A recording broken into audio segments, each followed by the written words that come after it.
This woman died 30 years ago, yet tonight she will be devoured bite by bite. When the covers on everyone's plates were lifted, the entire room gasped. On each plate lay a different part of a woman's body, from head to limbs, every detail carved with painstaking precision. This was no abstract art piece, but food crafted in a perfect 1-to-1 scale to match the figure of a real woman. The guests reacted in different ways. Some widened their eyes, their mouths hanging open in disbelief. Some frowned deeply, their faces filled with disgust, while others eagerly pulled out their phones, snapping photos wildly of the chilling creation. Standing beside the table was Hemingway, the self-assured celebrity chef basking in the crowd's reactions with pride. Hemingway spread his arms wide, as if unveiling a masterpiece for the ages. With a twisted sense of pride, he announced that tonight's main course was none other than Caitlin herself. He gave a detailed explanation of the ingredients used for this bizarre dish.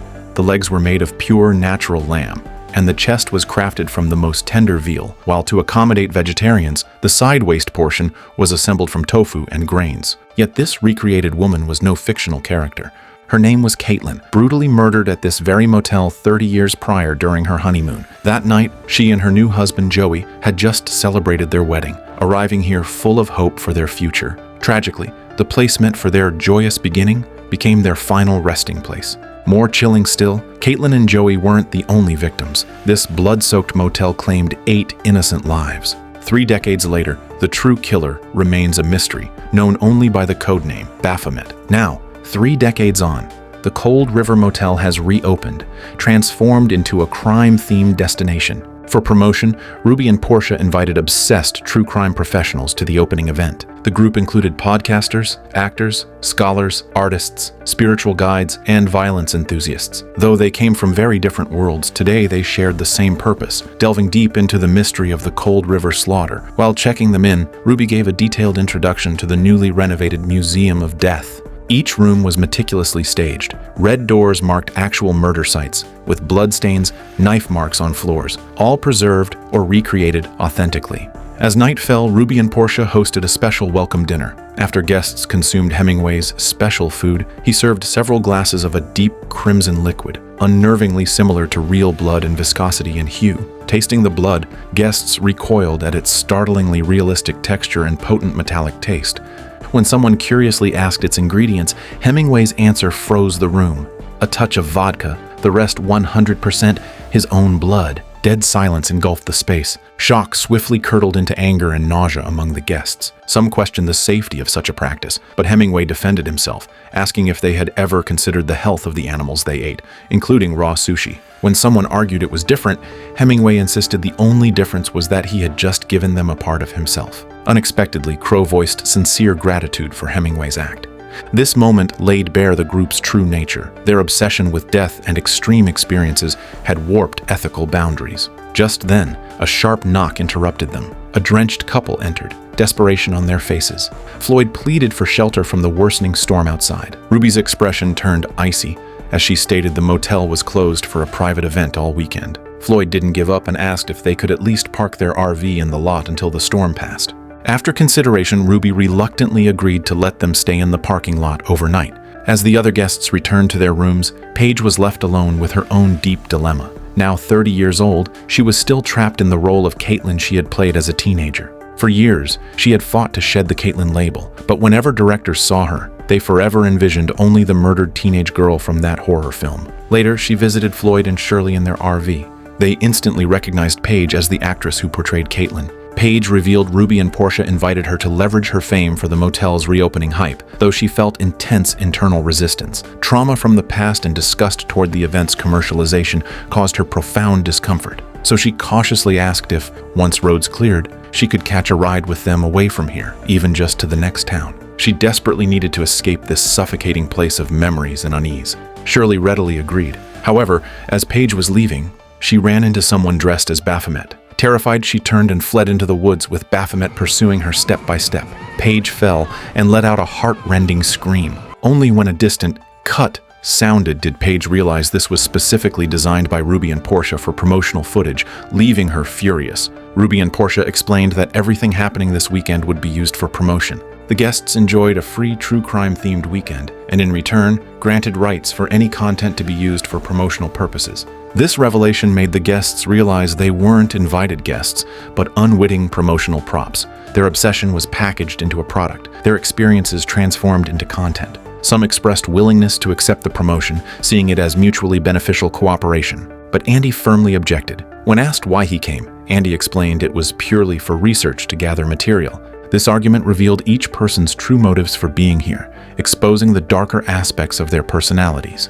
More importantly, a crucial detail emerged during the argument. Paige was the only guest being paid. Hemingway reacted with fury, questioning why he provided a full-course meal for free while Paige received payment. He viciously attacked Paige's career and appearance. As other guests defended Paige, Hemingway continued his malicious assault, mocking her as a washed-up legend famous only for a nude scene covered in snow when she was young. Other guests condemned Hemingway's behavior. After the argument, the irritable Hemingway walked alone to the motel's sauna behind the building. He sat on the bench, closed his eyes, and tried to calm down. Then, he saw a masked figure approach the sauna door from outside. Thinking it was another of Ruby and Portia's promotional stunts, he told them to get lost. However, he failed to realize this person had locked the sauna door. Meanwhile, Floyd and Shirley returned to the motel wanting to borrow a shower, and Ruby charged them $335. When Hemingway noticed the sauna growing unbearably hot and tried to leave, he found the door wouldn't open. He knocked, calling for Ruby, his voice tinged with rising panic. Feeling dizzy, he demanded the door be opened. Silence greeted him from outside. As he started pounding on the door, he realized the solid wood wouldn't budge, understanding it was locked from the outside. Hemingway tried bargaining for freedom, promising to behave better and even give a good review if the door was opened. But no one answered his pleas. Time ticked by. The sauna became a lethal oven. His cries grew weaker and finally ceased entirely. As planned, Crow organized a seance in the basement. This basement was where Caitlin was murdered 30 years prior, now arranged as a mystic ritual space. Paige lay on the floor at the center of a pentagram, while the others stood around her. During the seance, Crow noticed someone was missing. Hemingway. Others bluntly stated it was better without him. But Crow warned that without everyone present, Caitlin's spirit might become chaotic and unable to communicate. Adriana recalled seeing Hemingway heading towards the sauna, so Ruby reluctantly went to the sauna to find Hemingway. She approached the sauna and found its door secured with a heavy-duty padlock. Peering inside, the sight that met her eyes made her scream with deafening horror. Hearing the scream, the others rushed over, forcing the door open together. They were confronted with a body baked beyond recognition. Hemingway was dead, and the manner of his death was utterly horrific. Unease and anger thickened the air. Blake immediately declared this was no accident. Crow tried to reason against it, saying murder couldn't be confirmed, but Blake grew even angrier, demanding to know if Hemingway could somehow pierce the thick walls himself and then lock the door from the outside. The guests began to question the host's motives, wondering if this was another crude and disgusting prank, like chasing Paige through the woods earlier, except this time it had gone too far. Blake demanded to see their phones, suspecting they aimed to post Hemingway for social media attention. Ruby and Portia vehemently denied this, insisting they weren't murderers and that this would ruin their business. But the guests questioned how their innocence could be proven. Some became convinced the killer was among them. Just as arguments raged and trust shattered completely, another crisis erupted. They discovered all phone signals were dead, satellite connections failed, and even resetting the router proved useless. Everyone was isolated in this desolate place, cut off from calling for help. As fear spread, Shirley suggested using their RV to drive everyone out, even on rough roads, as long as they escaped. Before the words faded, a thunderous explosion rocked the night outside, flames leaping skyward. Floyd and Shirley's RV had exploded. Now, stranded 10 miles from the nearest town in this wilderness of death, 10 people were trapped like caged animals. And they had no idea. The real hunt was only just beginning. The scene shifts back 30 years, showing Caitlin being dragged roughly into a dimly lit basement, the low murmur of chants reverberating around her. She opened her eyes in terror, only to meet the stare of death itself. In the next instant, the killer wearing a demonic mask sliced open her throat. As the mask was removed, the truth was laid bare. The killers were actually the couple running the motel, though 30 years had etched deep lines onto their faces, with wrinkles and white hair marking the passage of time. The malicious glint in their eyes remained unmistakably clear. It turned out that the couple who claimed to be stranded by the storm and appeared innocent were in fact the true killers behind the Cold River Motel massacre 30 years ago. But an even more horrifying question surfaced. What dark hidden secret lay behind the slaughter 30 years ago and the bloody reenactment unfolding tonight? And what was the true purpose behind this mysterious cult ritual? As the atmosphere in the hall rapidly deteriorated, 8 guests and the 2 proprietors sat in a circle, each face etched with the mark of fear. Thunder boomed outside like war drums, seemingly heralding the bloody feast to come. Floyd and Shirley accused Ruby and Portia of killing Hemingway, blowing up the RV, and deliberately trapping everyone to eliminate them one by one. Facing the accusation, Portia vehemently denied it, stressing she was a businesswoman who had spent a full $700,000 renovating the motel and a fortune on this land, and would never sabotage her own investment. Yet the accusation lingered, and suspicious eyes turned towards Ruby. Her obsession with this former crime scene went beyond fandom. She fancied herself a connoisseur of murder scenes. Adriana believed Ruby craved to recreate the bloody scene, to make history herself. Portia countered, "Didn't every single one of you crave to get close to the heart of true crime? This event offered you the closest possible access to that killing history, bringing you into the most infamous crime scene. And now you repay that with nothing but accusations and panic." Paige angrily stated, "It was under their arrangement that a guest was roasted alive. This is no longer a horror game. It's outright murder." Several guests decided to leave immediately, but Floyd warned, "This woodland isn't safe. Black bears, gray wolves, and mountain lions roam, combined with freezing rain and deadly cold. Venturing into the forest now, you'd either die by beast or freeze to death." His words were like ice water dousing everyone, instantly sobering those dreaming of escape. You're a hunter. Yep, my whole life. Normally, I would bow to you letting your primal impulse loose, but given the circumstances... I never boiled my prey to death. And how are we supposed to know that? Listen, fella, where I come from, if you call someone a murderer, you better back it up. Prove me wrong, big guy. Ruby tried to calm the group, suggesting everyone return to their rooms, lock their doors, and wait for morning to contact the outside world. Beneath the surface calm, fear had taken root. Back in the room, Floyd hurriedly asked his wife. Meanwhile, Blake was cooking in the kitchen when Adriana suddenly walked in, and he raised a knife toward her. She calmly diffused his alarm and asked if he would share a room with her, believing she'd be safest with him. Elsewhere, a chilling thought began to creep into Ruby and Portia's minds. Could the killer who committed the massacre 30 years ago have returned? Was it to finish an incomplete slaughter, or had the reopening of the motel awakened a dormant evil spirit? Ruby feigned composure, assuring Portia everything would be fine if they just made it through the night. They then prepared to move Hemingway's body to prevent further decomposition. The task was grueling. Attempting to lift the charred, distorted corpse, they were sickened by the fluids and burnt flesh, forcing them to pause and gasp for air. In their room, Adriana revealed her disturbing fascination with violence and death. As a flight attendant constantly traveling the world, she used her job to forge connections with serial killers globally, even developing twisted intimacies. Just then, the couple noticed someone attempting to flee. Floyd immediately dressed to intervene. Shirley reminded him they needed 9 sacrifices to open the gates of hell. Be careful. For all we know, this could be our killer. I've never bagged me a killer before. Out in the rainy night, Crow found his path blocked by a ferocious wolf. At the critical moment, Floyd appeared, shouting to drive the wolf away. He warned Crow that running in these conditions was futile. A beast would tear him apart instantly, so he must stand his ground to drive off the wolf, or it would pounce. He threw stones at the wolf, forcing it to retreat and temporarily averting the crisis. Crow thanked him, then asked why Floyd was there, only to be countered with a question about why he risked going out alone. Crow claimed he was seeking help, but Floyd warned leaving now would only make him prey for the beasts. Crow sneered he wasn't the type to take orders from him, swiftly shifting the topic to questioning Floyd's identity. What's your real name? Don't say Crow, because that is some made-up Indian bullcaca. I only got your first name. Floyd Dantry. What's yours? You got ID, Floyd Dantry? I lost it in the RV fire. That's convenient. You suspect me of something? I suspect everybody. Except Hemingway. How about I show you? Well, where are you? Guess I didn't have to worry. As tension mounted, Andy found them. Though Crow abandoned his escape plan for now, his suspicion of Floyd deepened. Back at the motel, Crow began expressing his deep concerns about Floyd to Andy.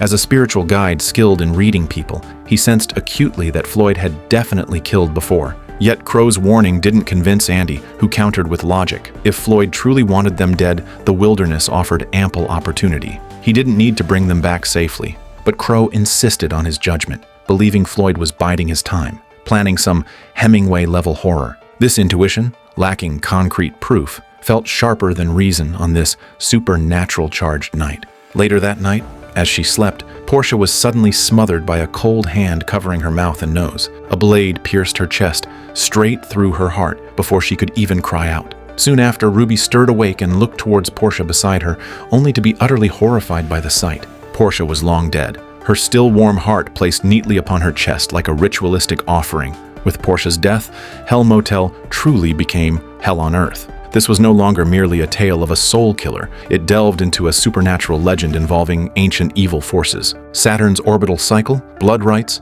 the summoning of Baphomet, these supernatural elements propelled the story into deeper realms of terror. The woman had her heart removed while she still breathed, and the killer actually placed it on her chest like a piece of art. Ruby's scream cut through the motel's silence, like death's siren call. The room door flew open as other guests rushed in, each one gasping at the horrific scene before them. Ruby knelt beside the bed, hands coated in blood, while Portia's body lay on the mattress, chest torn open and blood-soaked. Faced with this horror, every person present reached the same chilling conclusion: Ruby was Portia's killer, especially after overhearing their earlier argument. In the heavy silence, a sharp, cold voice broke through. Crow, the self-proclaimed figure with supernatural abilities, delivered his opinion in a tone laced with near mockery. He commented that this bloody murder was marketing gold, a woman's heart ripped out by the one she loved. Ruby, hearing the accusations, visibly shattered, defended herself with wide-eyed terror. She insisted she woke to find Portia already in a pool of blood, heart removed, completely unaware of what happened. But questions quickly followed. How could she not have heard anything during such a violent act? Choked with tears, Ruby explained the extreme stress led her to take sleeping pills, resulting in a deep, undisturbed sleep where she heard nothing. She stressed her love for Portia, swearing she would never harm her and didn't commit this act. Yet, confronted by the grisly scene and the murder weapon lying nearby, the evidence seemed undeniable, and no one believed Ruby's pleas. To them, her words sounded like the desperate struggle of a killer caught red-handed. Paige, observing Ruby's reaction, voiced her belief in Ruby's innocence, finding her words genuine. Crow retorted coldly, suggesting Paige lived too long in a fantasy world, pointing out the tears were real but proved nothing. Paige held her ground, posing a logical flaw. If Ruby were the killer, why panic and call everyone to the room? Crow's answer was brutally simple: because she was insane. As the discussion continued, tension thickened in the room. Divisions emerged, but the majority leaned towards Ruby's guilt. This collective certainty quickly morphed into a dangerous group mentality. Into this charged atmosphere, a colder voice asked what they should do now. Crow's reply carried a bone-chilling resolve. They must take control and stop Ruby before she killed again. What followed exposed humanity's darkest facet. Driven by group hysteria, they decided to take matters into their own hands, abandoning law and order for primal violence to eliminate the perceived threat. Despite Ruby's frantic struggles and desperate screams of innocence, despite Paige's attempts to stop the brutality, her voice lost in the chaos. They dragged Ruby to a chair and began tightly binding her with rope. The act was filled with violence and humiliation. Ruby sobbed in despair, begging to be freed. Paige still tried to halt the madness, questioning their plan. Crow threatened Paige not to interfere unless she wanted to stay with Ruby. Paige asked them why everyone believed this was the right thing to do. Andy tried to soothe Paige, admitting it wasn't right, but promised no one would hurt Ruby. Crow confirmed this. Ruby rasped out her denial once more, but no one listened. The door shut mercilessly, leaving her alone with Portia's corpse. Back in their room, Floyd reasoned tearing open a chest to remove a heart wasn't easy work. Impossible for Ruby alone. Shirley questioned why the killer would leave Ruby alive if they had already acted. Floyd guessed Ruby might have been waking up, forcing the killer to flee. They then began listing suspects, realizing everyone had motive and opportunity. Floyd reminded his wife that by dawn, everyone would flee, so they needed a way to keep these lambs to slaughter right here. The timeline shifts back 10 years, showing Crow arriving alone at the Cold River slaughter site to begin what he called his supernatural investigation. As someone claiming psychic abilities, he decided to use more unconventional methods to uncover the truth. Night fell, and Crow prepared a ritual in the basement, lighting candles. His face appeared eerie and mysterious in the dim candlelight.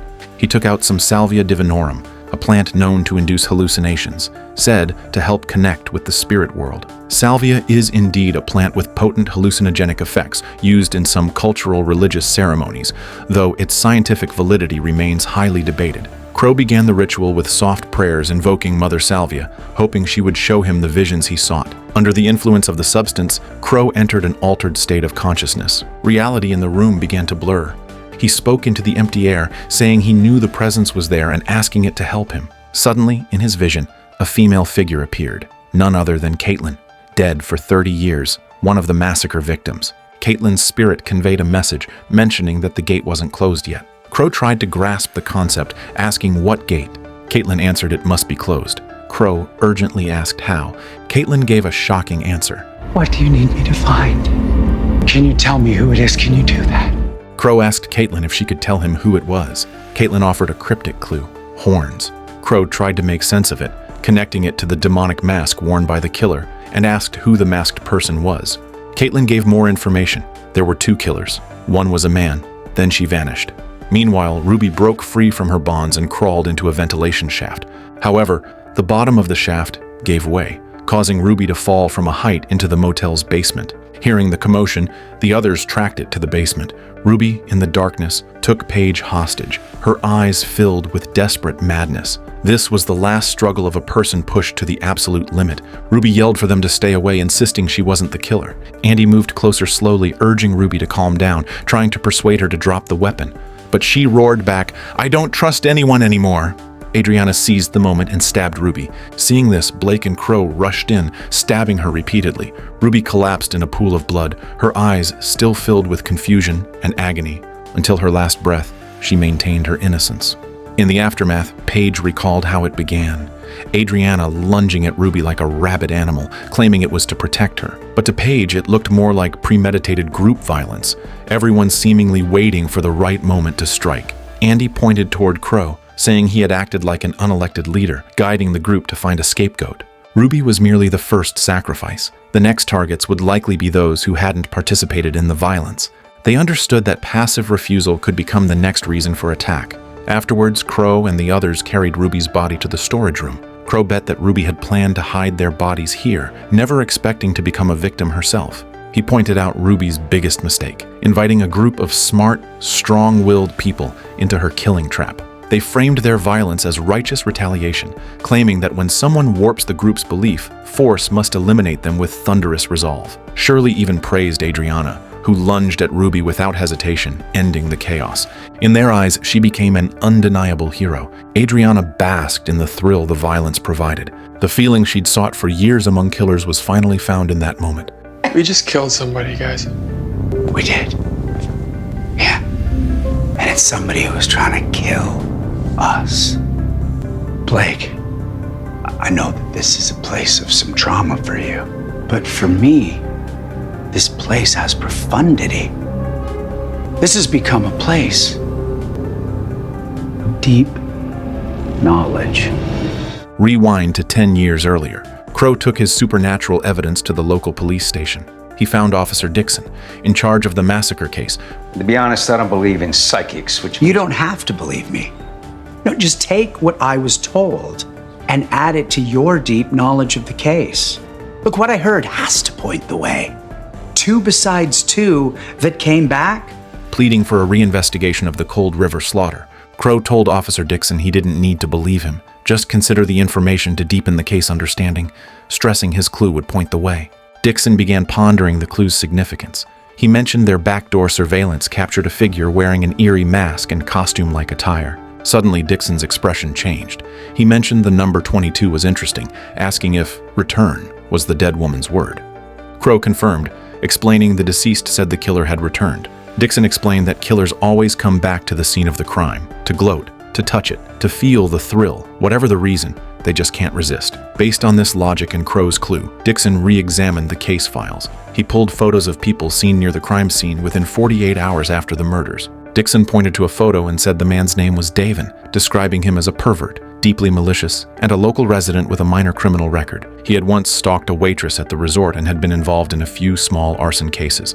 While none of these were major crimes, they hinted at a certain mental instability. Dixon explained they had investigated Davin back then and he had an alibi, but driven by Crow's supernatural evidence and police intuition, they decided to reopen the investigation. Thus, a completely innocent man became the target of this misguided inquiry. That night, Floyd confessed that the feeling of killing again was exhilarating. But just as the atmosphere turned sickeningly euphoric, Shirley's cold warning cut through Floyd's excitement. They still hadn't caught the real killer, and although everyone had tried to frame Ruby as the murderer, when they calmed down and thought about it logically, some would realize that Ruby could not possibly have committed those brutal and complex murders. In less than 24 hours, 3 people were dead, and none were killed by them. They only participated in Ruby's death, a group killing possibly based on a misjudgment. Floyd began scheming if the bodies could still be useful. Shirley reminded him sharply that if dawn broke and the others scattered, their entire plan would collapse. Sudden quiet interrupted their discussion. The wind stopped, the rain ceased. After the storm, dawn approached. They realized time was critical. They had to control the situation before the others escaped. Floyd's murderous intent burned hotter. He eagerly asked his wife for permission to act this time. He'd even chosen his target, the self-righteous, moralizing Andy. Shirley was silent for a moment, then nodded agreement. Wearing a mask, Floyd pushed the door open to begin his hunt, only to find another figure outside dressed in a Baphomet costume. The figure was shorter but incredibly fast and agile. The fight escalated quickly with fists, blades, and blows intertwining in an instant, the battle spilling into the woods. Though Floyd had the advantage in size, his opponent was far more agile and ruthless, darting through the trees like a phantom, seizing the upper hand within moments. A blade sliced the night, piercing Floyd's back. He staggered and fell, blood pouring out. As Baphomet raised the knife for the killing blow, a torch flew past their head. Baphomet retreated swiftly, vanishing deep into the woods. Shirley had arrived just in time. Back in their room, Shirley bandaged Floyd's wound while discussing the perpetrator's identity. Floyd recalled the attacker's movements and maintained with conviction that it was a man. But Shirley shook her head hesitantly. The person's build and frame seemed more like a woman. Identity was a mystery, friend or foe, unclear. They gradually realized the real killer was not only acting in the shadows, but possibly disguised deeper than anyone. Rewind again to 10 years earlier. Davin was brought to the police station for interrogation. He explained he was only there that day to collect rainwater samples. The interrogation lasted hours. Dixon repeated the same questions, trying to find flaws in Davin's story. Worse, during a search of Davin's home, they found books on demonology, with pages marked about Baphomet. Davin explained that he had only bought those books after the murders because he was curious about the case, especially since the investigation and accusations at the time had ruined his life. But Dixon didn't believe him. Influenced by Crow's suggestions, he resorted to highly unprofessional tactics in the final interrogation stage. He used psychological intimidation and religious threats to try and break Davin. This intimidation, crossing all professional boundaries, shattered Davin's mental defenses. I think you did enough with those murders that night, Devin. I told you I didn't kill nobody. How many times do I have to tell you? Do you think Baphomet is proud of you? Proud that you murdered all those innocent people? Here's the thing, Davin. Baphomet will find you. He'll drag you straight to hell. And when he does... Who's behind the glass? Why don't you ask him? Who's back there? Who are you? Who are you? Who is it? Under immense pressure, Davin chose to end his own life. With his last breaths, he kept repeating, "I'm innocent. I only read about Baphomet. Baphomet can't get me." Then he bit into his own wrist. Crow suddenly woke from sleep, feeling someone summoning him, needing to be rescued. He heard the voice, seemingly coming from the basement, so he grabbed a knife and headed down. A giant pentagram was drawn on the basement floor, nails placed at its center. As he stared in confusion, he was struck down by the suddenly appearing Baphomet. Back to 10 years prior once more. Dixon and Crow discussed Davin in the office. They dug deeper into the investigation and found Davin indeed had an ironclad alibi. Even people who disliked Davin confirmed he wasn't at the scene during the murders. That poor guy's suicide is on both of our heads, but I blame you. Your visions killed that man. You. In the present basement, Crow opened his eyes from unconsciousness and saw Caitlin's figure. Caitlin accused Crow of failing her, causing the portal to open wider, and now he would be sacrificed to Baphomet.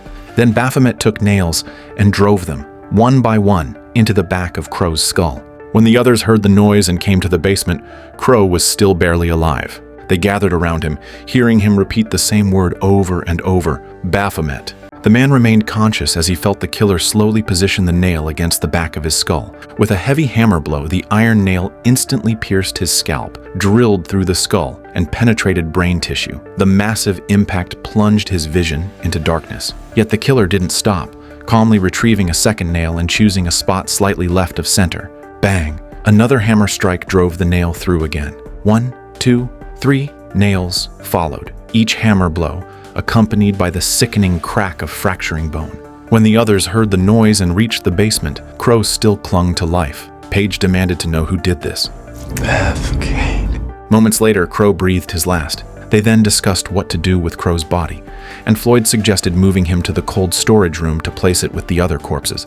Everything felt mechanical now, even death losing its power to shock. But before moving the body, Kawayan pulled out his phone to take pictures. Blake immediately berated him for desecrating the dead, accusing him of treating everything as art material. Adriana, nearby, eagerly offered to join the photography, only to be scolded as a sick freak. After the brief clash, the corpse was dragged away. Andy visited Paige's room to check on her. Although Paige had calmed down, she told Andy that she had noticed a pattern in the way each victim was killed. Chef Hemingway was boiled alive, and Portia's heart was removed. Andy speculated that Crow's brain had been destroyed because he possessed some kind of psychic ability, perhaps allowing him to communicate with the dead, which could explain the brutality he suffered. His explanation brought no comfort, only amplifying Portia's terror.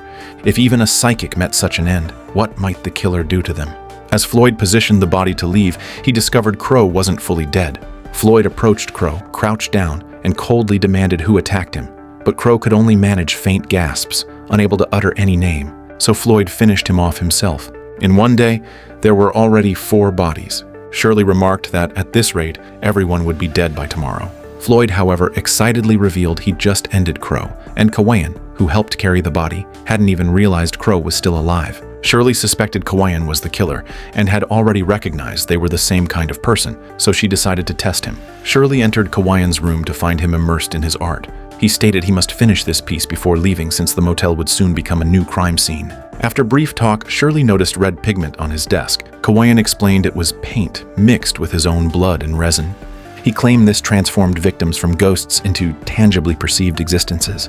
Rewind 30 years, young Shirley burst into Floyd's dwelling. She confessed attending Catholic Mass every Sunday since childhood, yet her father died in a factory fire. The one responsible for the tragedy had been spared blame because of his contributions to the town, and it made her question how a just God could allow such a thing. Hearing Floyd's music outside church, lyrics challenging divine will, had cracked her worldview open. Now she came with burning questions. If God knew Satan would betray him, why cast him out? Floyd coldly replied, "Perhaps God didn't know, for he isn't all-knowing." Those words ignited a deep longing inside Shirley.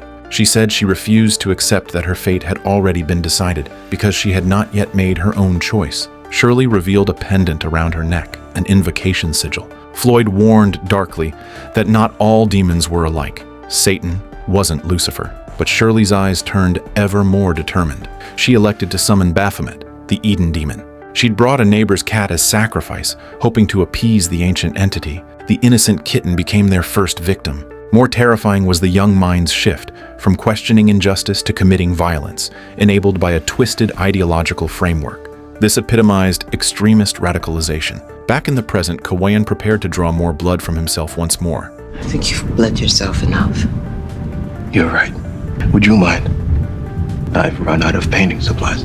Shirley saw a perfect opportunity to further test Kawayan's nature, so she held out her arm and let him make a small cut on it. Shirley examined her wound, remarking Kawayan had clearly cut people before. Kawayan intently watched the blood blend with his pigment, admiring how it floated on resin bubbles. Later, everyone gathered, resolved to leave at dawn. Andy urged packing only essentials since the nearest town was 25 miles away, with streams and obstacles likely extending the trek beyond 30 miles. Floyd questioned whether it was wise to walk for 15 hours in such harsh weather, suggesting it would be better to stay put and wait for rescue, as once the storm passed, the Wi-Fi would come back and the police would arrive. Kawayan countered that risking escape beat waiting to die trapped, facing a killer potentially among them, moving as a group felt safer. Ultimately, they agreed to meet in the lobby in 1 hour and depart at full sunrise. After everyone dispersed, Floyd resented Kawayan for ruining all their plans and decided to kill him directly.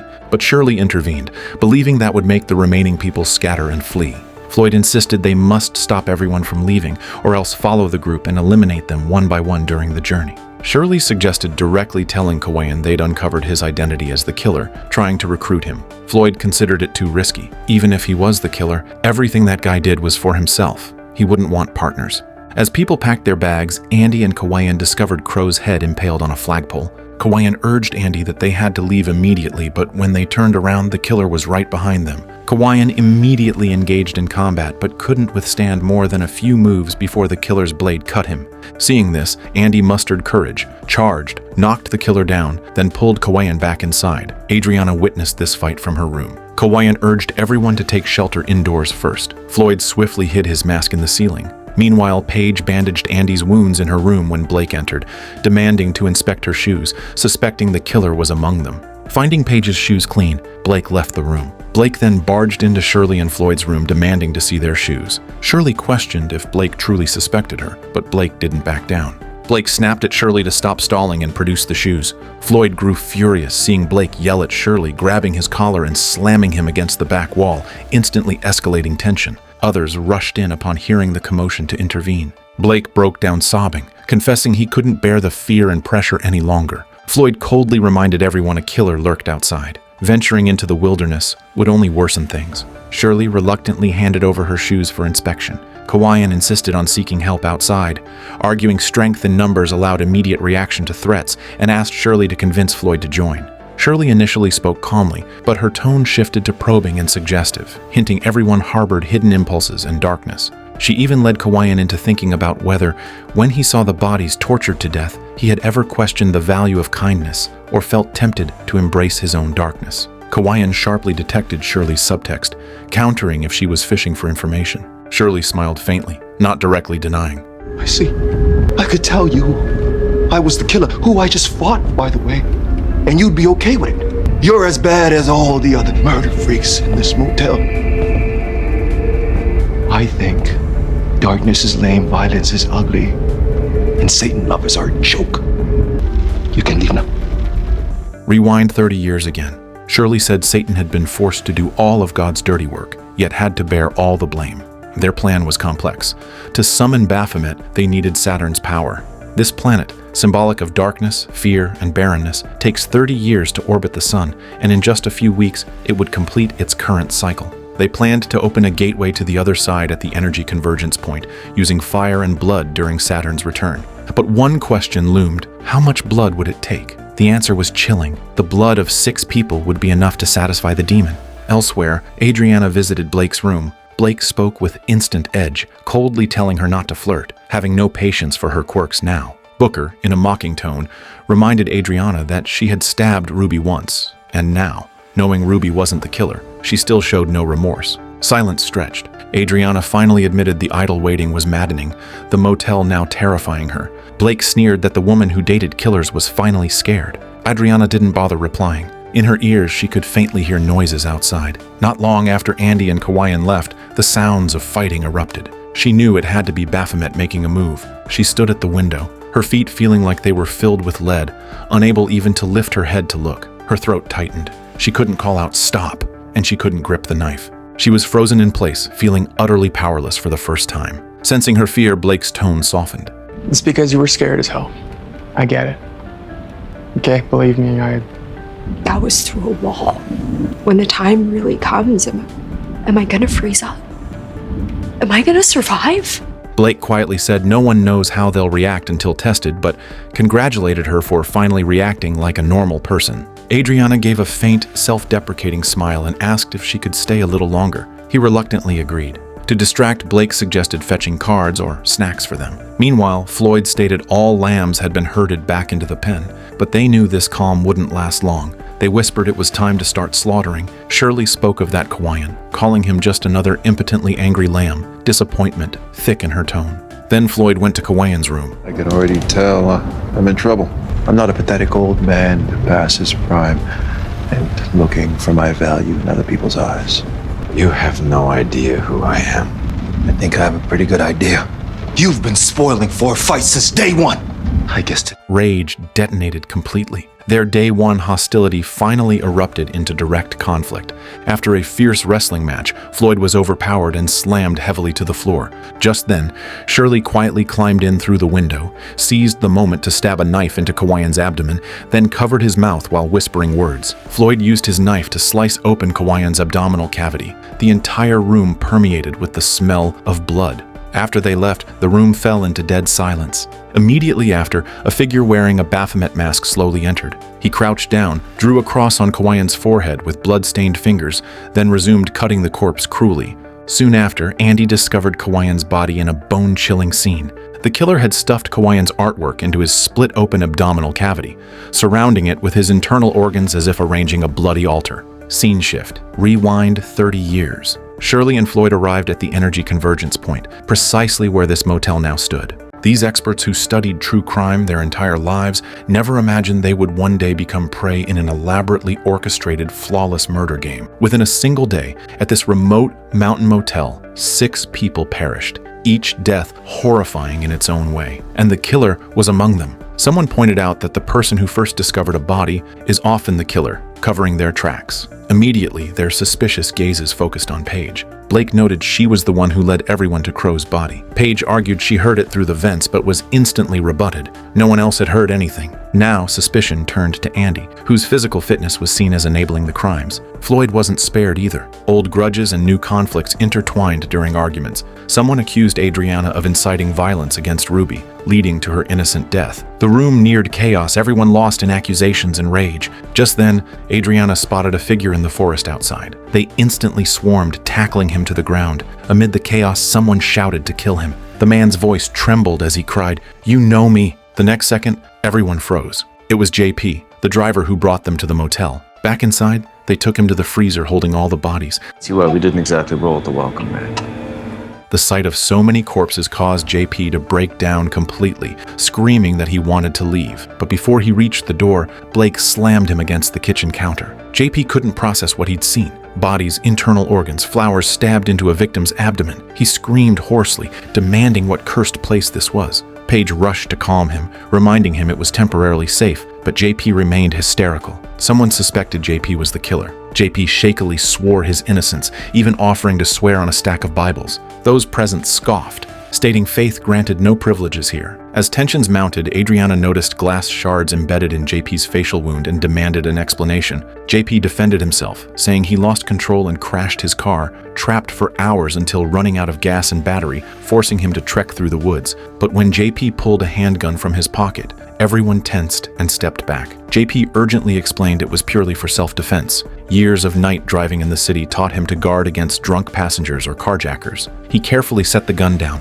pleading not to be misunderstood. As the atmosphere eased slightly, Adriana and Paige tended to JP's wound. Blake insisted JP must be the killer, questioning who'd abandon a car's safety and warmth at night to face wild animals in the woods. Floyd coldly retorted, "Only an idiot or a murderer." His words lit the fuse, sparking a heated debate about whether to disarm and confine JP. The women angrily accused the men of ignoring their input, demanding if they weren't considered team members. The air crackled with sarcasm and curses. Floyd went as far as to humiliate Adriana with vulgar language, pushing the situation to the brink of collapse. Adriana instantly grabbed the gun and fired a shot into the ceiling. Silence fell. She then declared she and Paige would take the gun and retreat to their room. She invited Shirley to join them and publicly drew a line. Any man carrying or claiming to carry that thing would not be allowed inside. Blake furiously demanded if they were deemed potential killers solely for being male. Adriana calmly countered, 85% of murderers globally are men. That's indisputable. She believed leaving a group of men with raging hormones together would only invite greater danger. The women barricaded the door with furniture. Adriana exhaled deeply, finally feeling somewhat safe. The room's mood softened as the 3 women shared jokes, briefly forgetting the danger outside. They teased it felt like a staring contest, laughter echoing in the cabin. Even with doom at the door, they clung to this sliver of warmth. Conversation soon turned to past relationships. Paige recalled her ex-boyfriend who used to set up treasure hunts for her after work, ending with a small gift as a surprise. But it ended when he left after landing a recurring role on a major show. A C-list actor's life clearly wasn't the future he craved. Though Paige spoke lightly, her tone held faint regret. Shirley comforted her, saying she would eventually meet someone who would accept her completely, just as she and Floyd did for each other, complementing one another in many ways. But when the topic shifted to Adriana's romantic preferences, the mood turned subtle. She admitted she liked bad boys, but Adriana's fascination with serial killers puzzled Paige. How could this dangerous attraction translate into a real, healthy relationship? Adriana could only offer a faint smile in rebuttal, stating that killers are real people too, even citing Dennis Nilsen, the notorious serial killer who at least loved his dog. She continued, "Serial killer Ed deeply loved his mother. If someone like that can understand love, then why can't I find someone who can truly love me?" Because they hate and destroy women. Your heart wants what it wants. Okay, I've been judged enough for today, all right? Adriana, it's not judgment. I just really don't get it. Paige clarified this wasn't judgment, but genuine incomprehension. Adriana couldn't help confessing her secret. She admitted feeling attraction only toward those who'd committed extreme acts. She liked those who were different and unpredictable. Outside, Andy kept staring at Floyd. There, 1 minute longer, I start charging admission. I know it's you. Now watch my guilty ass head off to make a BLT. Seeing this, Blake stepped in to intervene but got shoved by Floyd, making Blake furious too. During the argument, they discovered the wound on Floyd's back. Facing their questions, Floyd stammered while recalling the earlier hallway incident. Suspicion instantly spread like a plague. Inside the room, Shirley performed a tarot reading for Adriana. Cards flipped one after another, the mood shifting from playful to grave. The Three of Swords appeared, representing lies and heartbreak. The Ten of Swords followed, symbolizing betrayal and being stabbed in the back. As Shirley softly explained the meanings, Adriana's expression stiffened, her breathing growing slightly rapid. Then came the Seven of Swords, the Tower, Judgment, Death, the Hanged Man. A cascade of cards signifying destruction and upheaval covered the table. Adriana coldly mocked, "This is your so-called love and light?" But Shirley's tone was firm. Drawing so many sword cards consecutively was no coincidence. She calmly warned Adriana, "The universe is warning you. Change your path, or else." Before she finished, Adriana's composure shattered as she screamed that she'd tried countless times but couldn't escape her inner darkness. Her voice trembled, tears welling. Her heart-rending fury briefly silenced everyone. The conflict outside intensified further. In his panic, Floyd pointed the finger at Crow, claiming Crow had ambushed him from behind. Floyd suddenly lunged, punching the unsuspecting Andy to the ground. Chaos erupted instantly. Seeing this, Blake rushed forward and tackled Floyd, the two grappling fiercely. Nearby, JP tried to intervene but got shoved aside by Andy, a stabbing pain shooting through his wrist. JP declared them all insane and fled into Paige's room. In her agitated state, Adriana reflexively pulled the trigger. JP died instantly. They then locked Adriana away. She wept, insisting it wasn't intentional. The group discussed their next steps. Shirley coldly noted Adriana had threatened them with a gun, nearly causing more deaths. This behavior couldn't be dismissed as panic, but a clear danger signal. They decided to lock Adriana in the motel's back storage shed. She begged them not to, swearing it was accidental. Late that night, Adriana escaped through a skylight, only to be caught by Baphomet. She struggled desperately, her screams drowned by rain. Without hesitation, Baphomet dragged her deep into the woods and slit her throat. Inside, Paige grew worried about Adriana, so she asked Andy to come with her to check if Adriana was all right. When they opened the storage room door, they found it empty. Following footprints outside, they discovered Adriana's body in the forest. After carrying her body inside, Blake suddenly aimed his gun at them, declaring, "One of the four must be the killer." Andy quickly raised his hands, trying to diffuse the tension, but Blake cut him off with a sharp rebuke. His composure shattered, and he roared, "I'm done pretending to be friendly." He then tied them up. Blake's gaze turned icy. He stated everyone was a suspect, no exceptions. Nervous tension unsettled them all. Paige tried to defend herself, explaining that she had only been hired by Ruby at a high rate at the last minute, so there was no way she could have planned anything, let alone done something so insane. Blake coldly exposed her past, a fallen scream queen blaming all life's failures on those case study films. Maybe she wanted to erase the works that ruined her reputation, cleansing her past shame. Paige shot back that the motive was utterly ridiculous. You know me. Not the Scream Queen, me, the real me. I seem at all like a real... Booker fell silent for a moment, his gaze complex, but finally uttered chilling words. Precisely because it seems implausible, it makes the perfect cover. He then turned to Andy, his voice dripping with sarcasm. How twisted must one be to write a whole doctoral thesis dissecting a notorious mass murderer? Blake deemed Andy a ticking time bomb who'd eventually crave first-hand experience, until he killed. Now he shifted focus to Floyd and Shirley. He demanded to know if the storm had really just blown them here. He didn't believe such a ridiculous story. In his view, Floyd was a hunter, a man who once boasted after drinking about how much he enjoyed the thrill of chasing prey. He accused Floyd of having a violent temper, always on the edge of losing control, and reminded everyone that they had all witnessed his anger firsthand. He then pressed further, bringing up Crow's death. Blake claimed Crow privately told him Floyd threatened him in the woods, with Crow murdered via a nail driven through his skull. Wasn't this Floyd's hunting escalated? Blake's gaze then fixed on Shirley,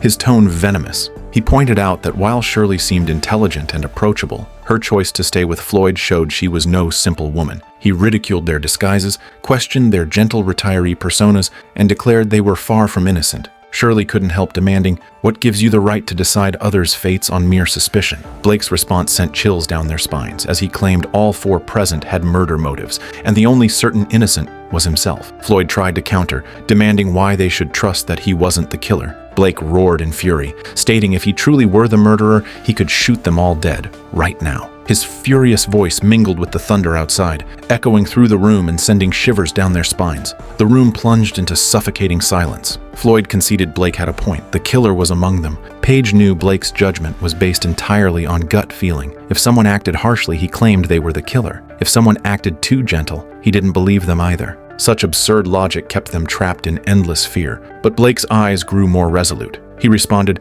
"This isn't madness. It's the only way to survive." He recalled being hunted by a sadistic killer years ago, and every scar, every knife wound on his body reminded him of a cold truth. In such a desperate situation, you could only fight for yourself. The atmosphere had completely frozen. Under dim light, Blake stood at the center. Page tried questioning if Blake truly intended to kill them. Yet Blake only coldly replied he wouldn't slaughter indiscriminately, but someone must confess or they all die. He demanded Floyd speak first. Floyd challenged why Blake always targeted him. Was it his plain speech, lack of polished looks, or past clashes? Blake deemed Floyd the most dangerous person here. Floyd asked what justified suspecting him and his wife. How could a man traveling with his spouse in an RV be a killer? But Blake remained unmoved, pressing further. He sneered that history held no shortage of killer duos. Floyd protested his innocence. Shirley defended her husband. Blake then turned with a knife, stabbing Floyd's back to force a confession. Floyd babbled incoherently, claiming he was just an ordinary man wanting a quiet retirement with his wife. Seeing Floyd still flatly deny it,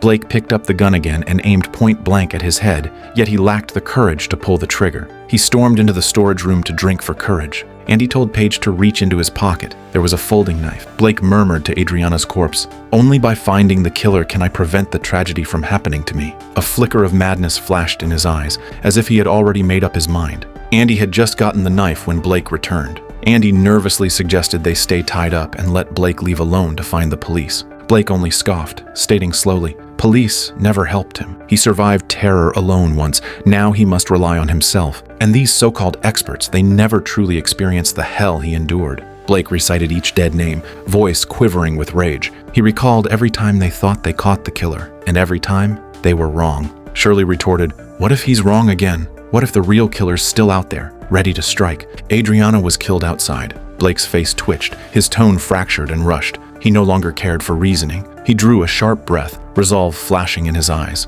He wouldn't wait for tomorrow, for calm, or for rescue. Now was all they had. He raised the gun. Page screamed, "You're not a killer!" Blake plunged back into memory. During the Sigma Di attack, cornered by the killer, the man removed his mask. Seeing Blake didn't recognize him, the killer's gaze turned murderously cold. He demanded if Blake recalled the frat pledges, those forced to grovel. He spat his name, Cullen. His tone was filled with both mockery and pain. Cullen recounted the humiliating hazing, near-fatal initiations. He roared that Blake not only allowed, but designed those torments, making him the frat's punching bag. Every encounter ended with Blake drawing a huge smile on his face, using lipstick, or worse, His voice trembled with visceral agony as he accused them of later publicly uploading those humiliating videos and photos, which spread like a virus across the entire internet, making his life completely collapse. He lost his education, his job, his family, his dignity stripped away, his entire world ruined, while the man responsible still lived in comfort.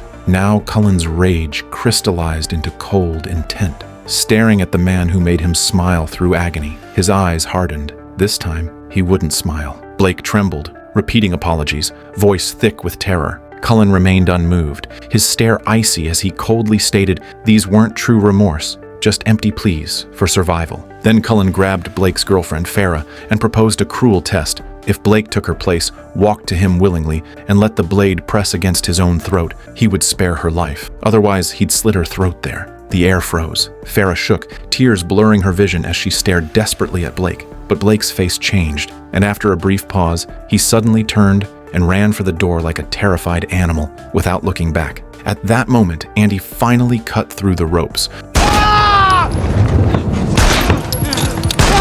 Blake fired every bullet in his gun and fled. However, just as they gathered weapons and coats to pursue Blake, Floyd stopped everyone. He said Blake was no longer a threat because Blake had not only suffered a fatal wound, but his gun was useless, and he wasn't wearing any cold weather gear. If they locked all possible entrances, even if hypothermia didn't kill him, blood loss would. So they secured every door and window against Blake's return. Elsewhere, Blake collapsed on the cold road and looked up to see Baphomet slowly approaching in a snowplow. The machine's spinning blades gave off a low, menacing hum. In the next second, the blades tore through his body without mercy, flesh and blood spraying from the side of the machine in a scene that was suffocating to witness. Little did they know attending an ordinary motel opening ceremony would lead to the murder of 8 out of 12 people within 3 days, leaving only 4 survivors. Even more shockingly, among these 4 survivors, 3 are killers, a couple of serial killers, and another whose true identity has remained deeply concealed, having lurked all this time, never uncovered. The day after Blake's death, Shirley sat quietly by the bed, her gaze fixed intently on Floyd. They had waited for this day for a full 30 years. 3 decades of endurance and scheming, 3 decades of blood and silence now finally ushered in the dawn before the climax. Although they had assistance from another person along the way, the true endgame would be completed by their own hands tonight. A sinister smile curled on Floyd's lips, but Shirley promptly reminded him they needed 9 bodies for the sacrifice. Currently, the storeroom held 6, with 1 still missing, and they must recover it before wildlife found it. As Shirley and Floyd stepped out of the motel, Paige saw them and followed. The two spotted Blake's shirt on the road, but quickly realized this was merely a result of hypothermic hallucination. Losing control of body temperature creates a burning sensation, ultimately leading victims to strip off their clothes and walk to their death. They whispered speculations about the corpse's condition, marveling at the mystery and fragility of the human body. Soon after, they discovered Blake's mangled corpse nearby. One thing was now certain: Blake was not the killer. He had become the latest victim. The question then arose, how were they going to bring him back to the motel? And could that pile of remains still be used to complete the ritual? Just then, Paige approached, asking curiously what they were doing. Upon learning they were searching for Blake, Paige gasped sharply, confronted by the grisly scene, and asked in confusion what had happened. Floyd pointed to a nearby handheld snowplow, hinting that it was the reason for the body's dismemberment. Suspicion began to swirl. Paige demanded to know if Floyd had done it. Then another question surfaced. Where was Andy? Paige stated Andy was still inside making breakfast and insisted he couldn't have done such a thing. Shirley stressed she had been with Floyd all night, but when asked if Paige had been with Andy, Paige fell silent. She admitted they had slept in their separate rooms. In other words, Andy had no alibi for the entire night. Back at the motel, Shirley examined Floyd's wound. The surrounding skin was red, swollen, and puffy, showing clear signs of infection. She observed Floyd's wound with concern, stating they needed antibiotics for treatment. But Floyd's response revealed a strange confidence. He needed no medicine, for after tonight, Baphomet would fulfill all their needs. This statement exposed their true beliefs and plan. The legendary demon Baphomet would be summoned in tonight's ritual, and they believed it would grant them supernatural power and eternal life. Shirley's expression turned grave. She analyzed the dangerous situation. Unless some unknown outsider existed, one of Paige or Andy had to be the killer. She realized this killer's existence threatened their meticulously planned ritual, because as long as the killer was free to act, the midnight ceremony was in jeopardy. Floyd proposed a brutal solution: simply kill both Paige and Andy. But Shirley reminded him of one crucial detail. They needed the blood of the living, because blood from the dead had lost its power. The blood must flow in the victim's final moments to possess the supernatural strength required to summon the demon. After weighing the options, Floyd decided to behead Andy first, then bleed Paige dry at midnight. But Shirley had a more calculated plan. Recognizing the true killer's extreme danger, she proposed a cleverer strategy, turning one of them to their side. The core of this plan was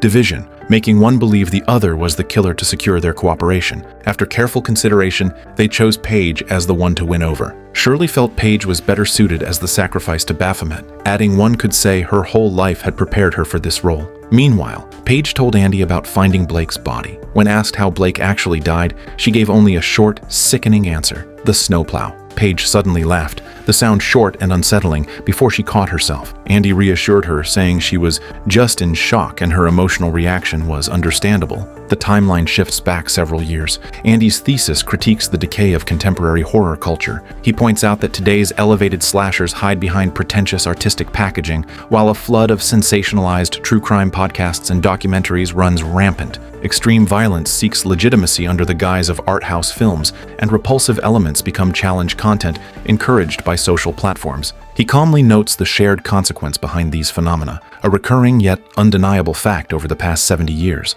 Audiences are being continuously desensitized, gradually losing their perception of violence's consequences and their capacity for empathy. Sitting across from him, his professor interrupted with a cold sneer, his tone full of disdain and mockery. Shirley initiates their move, attempting to bring Paige over to their side. Floyd suggests that if Paige feels unsafe being around Andy, she can stay with them. However, Paige finds no comfort in this. Instead, she voices her fear more bluntly. Andy suspects Shirley and Floyd. Shirley and Floyd suspect Andy, and she suspects everyone. She states outright that no one is safe until police or outside help arrives. This crisis is far from over. Shirley argued that if they really were the killers, they could have easily acted back in the woods when it was 2 against 1, trying to use logic to dispel suspicion. She then proposes that if Paige doesn't believe them, she can search their belongings. As long as we can go through yours, and Andy's too, it's only fair. I can't make that decision for him. Good news is you won't have to. Because if we pass this test, that'll be the writing on the wall.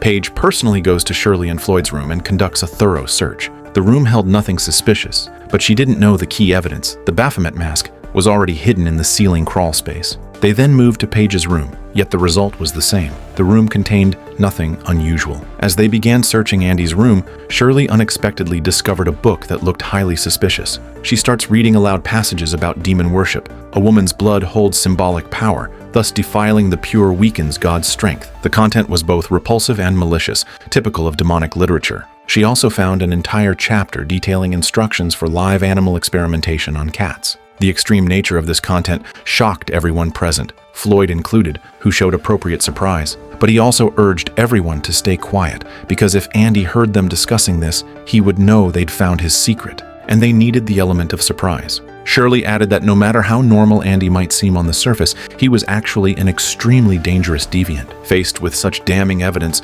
Paige began to waver. She asked if the 3 of them could subdue Andy and lock him up until the police arrived. Floyd analyzed the plan's feasibility, thinking they might succeed if Andy was unprepared. Just then, Shirley remembered a more humane solution. She recalled there were sleeping pills in Ruby and Portia's room. Using them could avoid direct violence. Paige ultimately agreed to the plan, unaware she was becoming a pawn in a carefully orchestrated scheme. She volunteered to get the pills and slip them into Andy's drink. After Paige left, Floyd praised Shirley's scheme as genius, but Shirley showed a hint of concern, hoping they had chosen the right target. This revealed a crucial point. They weren't actually sure who the real killer was, or perhaps didn't care. Their goal from the start was clear, securing enough sacrifices for their bloody ritual. After Paige drugged Andy as planned, he quickly felt dizzy, weakly asking Paige what she had given him. With a hint of guilt, Paige reassured Andy it was just sleeping pills. He would sleep for a while, and she hoped the police would be there when he woke. Her voice held sincere apology, for even believing Andy was the killer,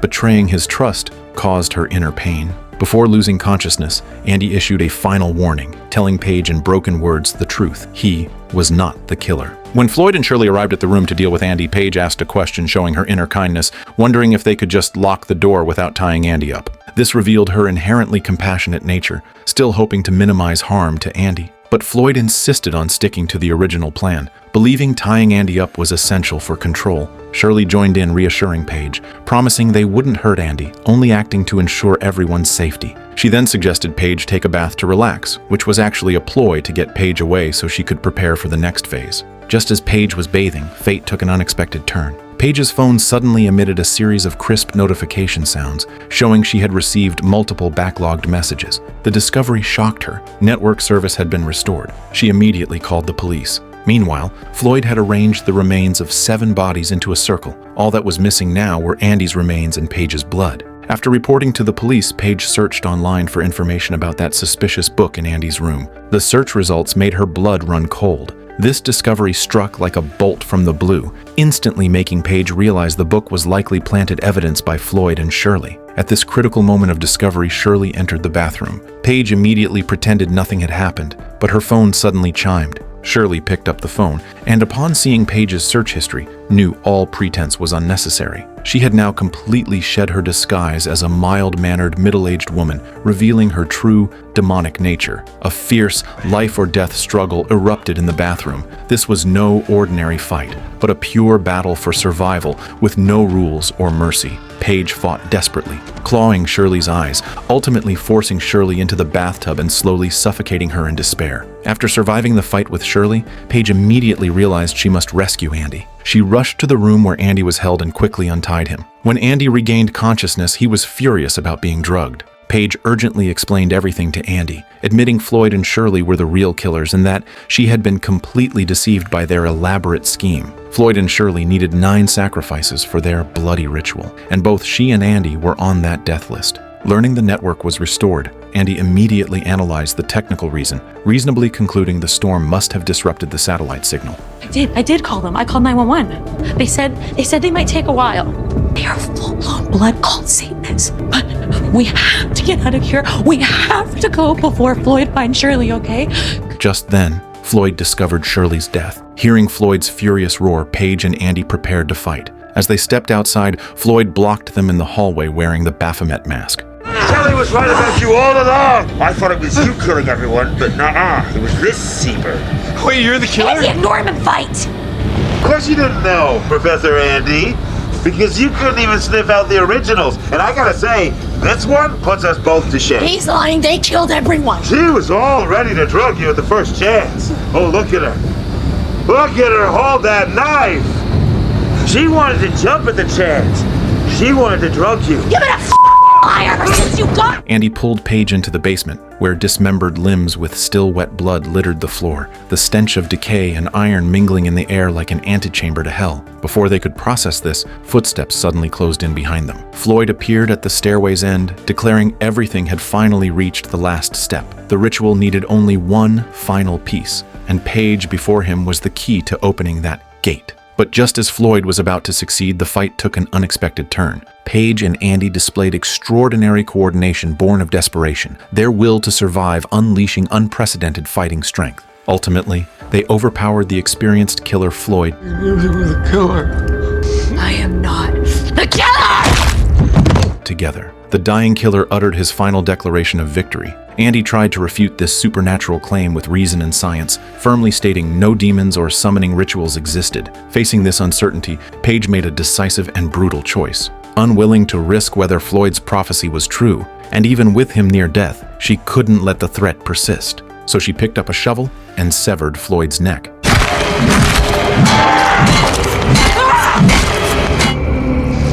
When Andy asked when help would arrive, Paige recalled her conversation with the 911 operator. Rescuers promised to arrive as soon as possible, likely before they woke up. Waking the next day, Andy saw a bloodstain seeping through the ceiling. Curiously opening the ceiling panel, he found a fresh human heart. Just then, police sirens sounded outside, and they rushed out eagerly to meet them. Are you Andy the Cavalier? Yeah, that's me.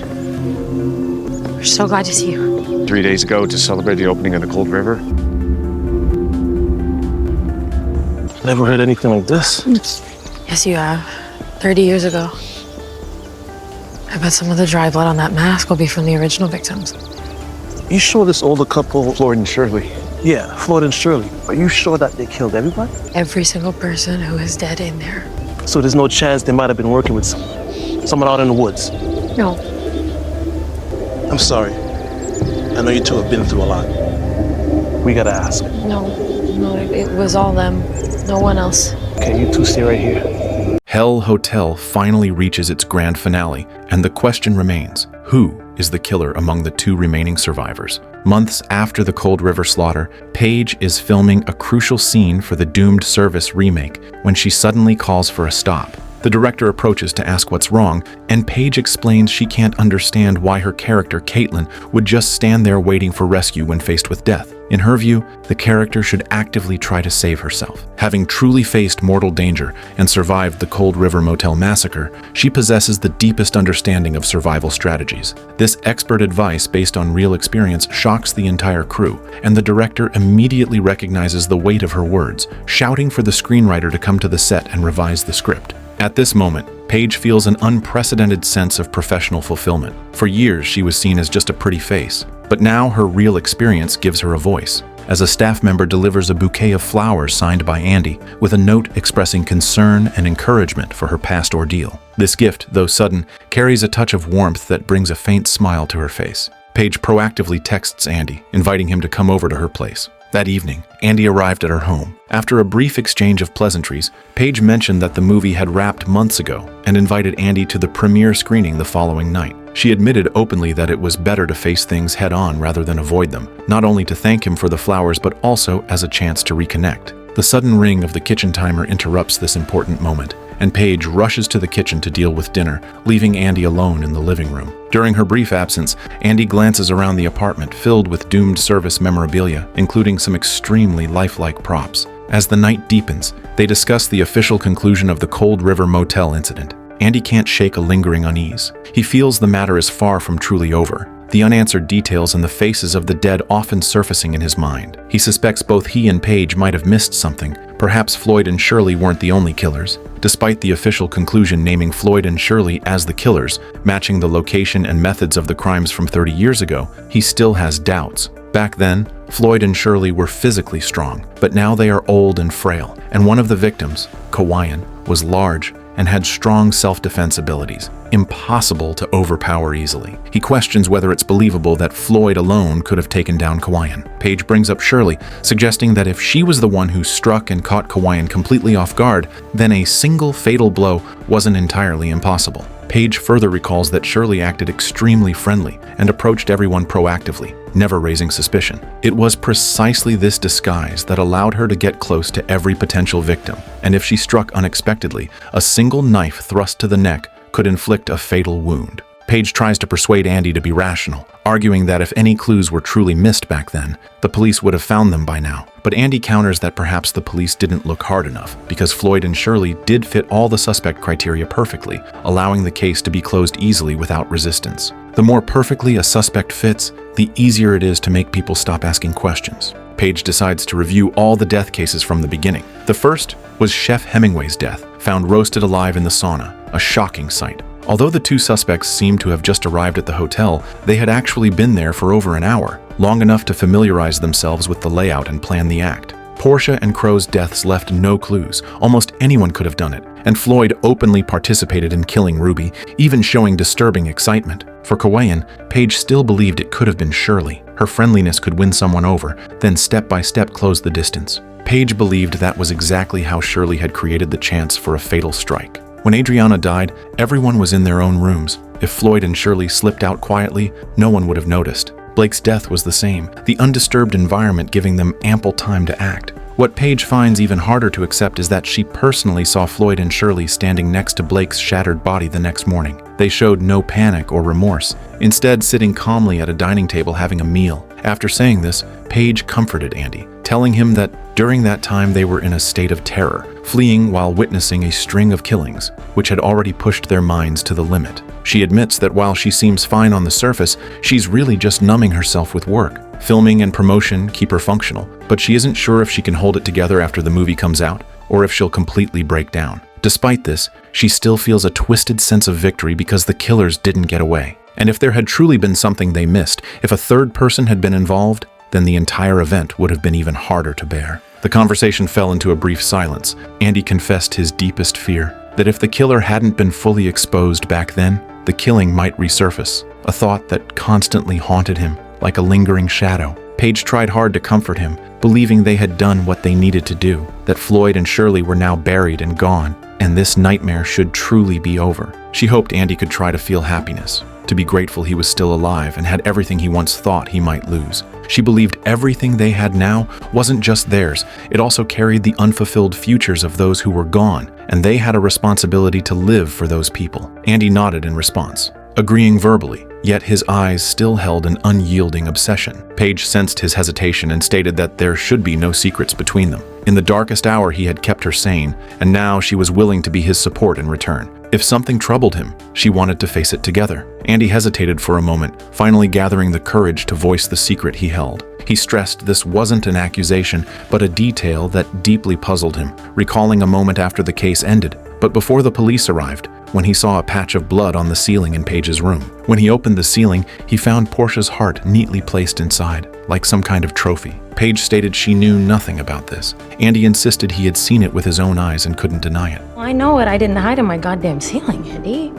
Paige became emotional, denying that any heart had ever been hidden in her room's ceiling. Andy questioned her, asking, if not her, then who? Who had put that heart there? Paige thought for a moment and suggested another possibility. Perhaps it was similar to how Floyd and Shirley had once managed to hide a book in Andy's room. They might have hidden Portia's heart in someone else's room beforehand as a contingency. If their plan to frame Andy failed, that evidence could easily be redirected. She began to suspect this might be the second layer of the trap, a backup script. If framing Andy failed, they could just as easily turn Paige into the scapegoat instead. Hearing this, Andy, holding back guilt, admitted the logic made sense and quickly apologized to her. Paige asked him in return how he could still come to this dinner if he suspected she was a serial killer. Andy replied helplessly that he truly didn't know how to judge and had just instinctively trusted her. Paige pressed him repeatedly, asking why he hadn't called the police if he really believed she was the killer. Andy then answered that it was because he wanted to protect her, that even if she had done those things, he still wanted to protect her. These words acted like a key, unlocking the floodgates of emotion within Paige's heart, and she softly asked back, even if she had done everything, he would still be willing. Andy just murmured in response that even then, he would be willing. They finally let down their guard, emotions gradually warming, and became lost in each other. The next evening, the screening hall at the horror film festival buzzed with excitement. After director Aaron and Paige finished their remarks, Aaron introduced the film's lead, young actress Paula, playing Emma, Caitlin's daughter. Her appearance excited the audience even more. Paige stood nearby, her face still holding a professional smile, but a flicker of poorly concealed displeasure surfaced in her eyes. Her spotlight was being stolen bit by this young girl. The movie started playing, and at first, everything seemed normal. The classic final confrontation between Baphomet and the girl was unfolding. The bloody special effects were on display. Familiar lines were echoing. But when Caitlin was decapitated in the film, Paige was shocked. She angrily told Andy this wasn't what they had filmed. The producers had promised her she would appear in all 3 films, but they used a stunt double to have her head chopped off, and more absurdly, she knew nothing about it. Andy tried to comfort her, pointing out she had originally wanted to be done with the Caitlin role, but Paige argued that she wanted to do it according to her own wishes, not theirs. Just then, Aaron approached. Paige furiously confronted Aaron on the spot, demanding to know how the promised trilogy lead could suddenly be killed off. Aaron tried to defuse the situation, arguing it was the result of market testing, that audiences preferred Paula's new character Emma over Paige's old-era Caitlin. Paige's anger exploded instantly, raging that they had not only betrayed their promise, but also deleted her scenes and replaced the lead without her present. She could not accept this humiliation, nor could she accept being ruthlessly replaced. She then issued a stern warning that they would soon hear from her lawyer and agent. Andy suggested leaving, but Paige retorted sarcastically, asking where could she go, back to her apartment staring at the phone that would never ring. Paige then returned sadly to the screening hall, and Andy followed her back. The film screening entered its final stages. On screen, Emma swore before her mother Caitlin's corpse never to forget and to avenge her. From the audience, Paige watched coldly, her tone mocking. Then the picture changed abruptly, the bloody scenes replaced by sudden snippets of everyday life. Young Caitlin laughing and taking selfies with a lover, seemingly genuine behind-the-scenes footage, causing the audience to whisper. Andy recognized this as the real Caitlin, but Paige wasn't sure if this footage had been edited into the movie. Then the screen flashed a series of shocking photos, real crime scenes, the victims' faces clearly visible, Adriana, Crow, and those familiar dead faces. Paige and Andy realized something was wrong. They got up and went backstage to find Aaron, demanding to know if someone had put their real crime scene photos into the movie. Aaron claimed he didn't know either, turning to rush towards the projection booth trying to find out who tampered with it. Andy went to find the light switches while Paige headed in another direction. As Aaron knocked on the projection booth door, someone suddenly appeared behind him, wielding a machete, and attacked him.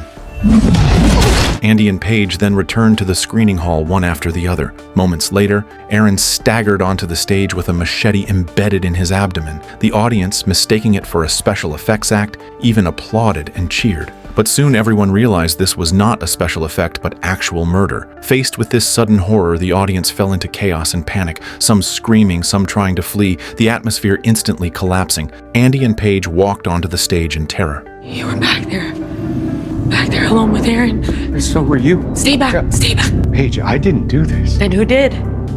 This was your plan all along, wasn't it? Get us up there, cut us off, pick us off one by one. So I could go to jail for the rest of my life? No, because then Floyd and Shirley showed up. Which I had nothing to do with. And you got them to take the blame for you. Even asking me about that heart in my ceiling. Just to throw me off your scent. You're the scent. Meanwhile, in that very room, a phone was secretly recording their conversation. Unaware of this, Andy and Paige accused each other, voicing their mutual suspicions. Andy had his counter theory. He believed Paige had killed everyone to regain the spotlight, but when she saw herself killed off in the movie, she didn't like that outcome. So she revealed her true self and killed Aaron. Paige had turned the real Caitlin into a wet t-shirt erotic joke when she was clearly a woman deserving respect. Paige finally saw Andy's genuine emotion. She demanded to know if Andy had fallen in love with Caitlin. Andy's eyes reddened, and he choked back tears, admitting he did love her because Caitlin was his mother. A long-buried secret surfaced. Paige believed Andy, furious at seeing his mother distorted by the film industry into a cheap sex symbol, had orchestrated the entire Cold River slaughter. You killed everyone. No, I didn't. Same way you drowned Shirley, chopped Floyd's head off with a goddamn shovel. Just like you would do to anyone that didn't worship you. Paige grabbed the knife first and stabbed Andy in the abdomen, but the next second, she herself knelt down in panic, crying and apologizing. Yet just as their emotions were on the verge of collapse, heavily armed police stormed into the projection booth, shouting loudly for them to put their hands up. Andy seized the moment, accusing Paige hysterically of being the murderer, publicly declaring she had killed everyone. Paige broke down, desperately begging everyone to believe her, but it was already too late. Amidst the chaos, gunfire pierced the night, and the knife slipped from her hand. And just like that, Paige collapsed into a pool of blood. See you in hell. Thus, all 12 who entered the Cold River Motel met their end. Yet, the most bone-chilling truth remained unresolved: who the third killer really was.